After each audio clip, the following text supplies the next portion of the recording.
Bismillahirrahmanirrahim. Assalamualaikum warahmatullahi wabarakatuh. Bagaimana kabar teman-teman? Pada hari dengan cuaca yang cerah ini, saya sedang bersama keluarga berjalan-jalan di kebun yang kebetulan kami memiliki beberapa pohon kelapa. Memang tinggi-tinggi teman-teman, tetapi alhamdulillah bisa membantu kami dalam penyediaan minyak kelapa. Jadi pada beberapa bulan, 3 atau 4 bulan, kami mengambil beberapa buah kelapa untuk kami proses menjadi minyak kelapa. Pembuatan minyak kelapa ini ya dibilang rumit ya. Jadi dimulai dari pengelupasan kulit yang begitu tebal, kalau orang Jawa bilang itu tepes atau sepet. Setelah itu kita lihat buah kelapanya, kemudian kita keluarkan airnya, kemudian kita cungkil. Kalau orang Jawa bilang kita cungkil. Nah, ini pengerjaannya harus hati-hati karena bisa melukai tangan kita. Dan kalau tidak terbiasa membutuhkan waktu yang lama. Teman-teman, memang pohon kelapa ini sangat unik. Dari air kelapanya sendiri itu bisa kita manfaatkan.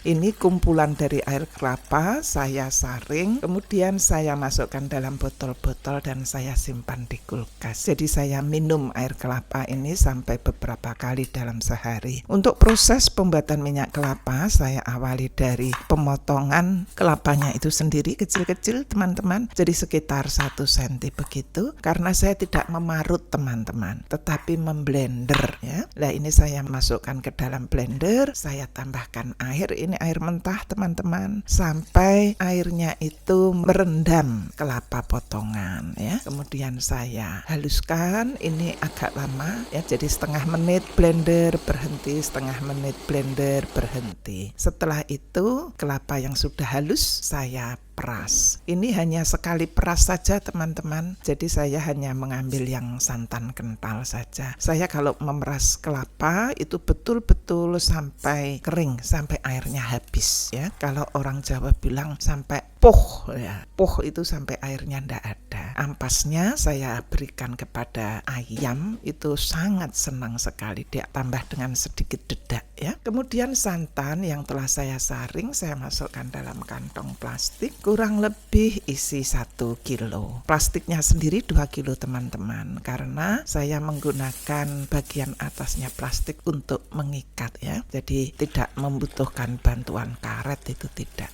Nah, ini saya ikat. Hati-hati ya teman-teman, plastiknya soalnya tipis. Kalau terkena benda tajam, santannya bisa keluar ya. Ini kita kumpulkan. Jadi biasanya 1 kelapa menjadi 1 kantong ini ya. Nah, ini sudah terjadi kumpulan dari santan tadi dan saya diamkan selama kurang lebih 9 jam. Kita melihat ya, ada pemisahan antara minyak, air, dan larutan tadi yang gelap ya. Ujungnya kita tusuk dengan benda tajam, kemudian kita gunting. Ini tujuannya untuk mengeluarkan air teman-teman ya. Jadi airnya nanti kita tampung, kita siramkan ke tanaman. Itu masih mengandung banyak unsur hara. Nah, ini yang kita ambil, yang akan kita masak itu yang minyak sedikit dengan yang gelap-gelap tadi ya. Itu merupakan hasil fermentasi. Nah, ini ya. Dan yang kental ini yang akan kita rebus. Dari 10 butir kelapa jadi sebanyak ini teman-teman. Ini awal saya menggunakan api yang besar sampai rebusan ini mendidih ya. Setelah mendidih api saya kecilkan. Kenapa saya kecilkan? Karena kalau tidak itu didihan dari minyak yang di dalamnya itu akan lompat-lompat sampai jauh, sampai 1 meter. Dan itu kalau mengenai kulit sakit sekali, panas soalnya ya. Setelah direbus, ini kurang lebih setengah jam sudah berubah seperti ini. Teman-teman bisa menyaksikan ya.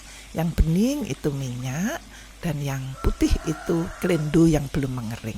Nah, setelah kurang lebih 1 jam, maka kita saring. Tadi yang hitam di atas saringan itu kelendo, dan ini setelah saya pindahkan ke botol menjadi minyak goreng siap pakai. Ini limbah air yang akan saya siramkan ke tanaman. Demikian teman-teman, bagaimana cara saya membuat minyak goreng dari kelapa.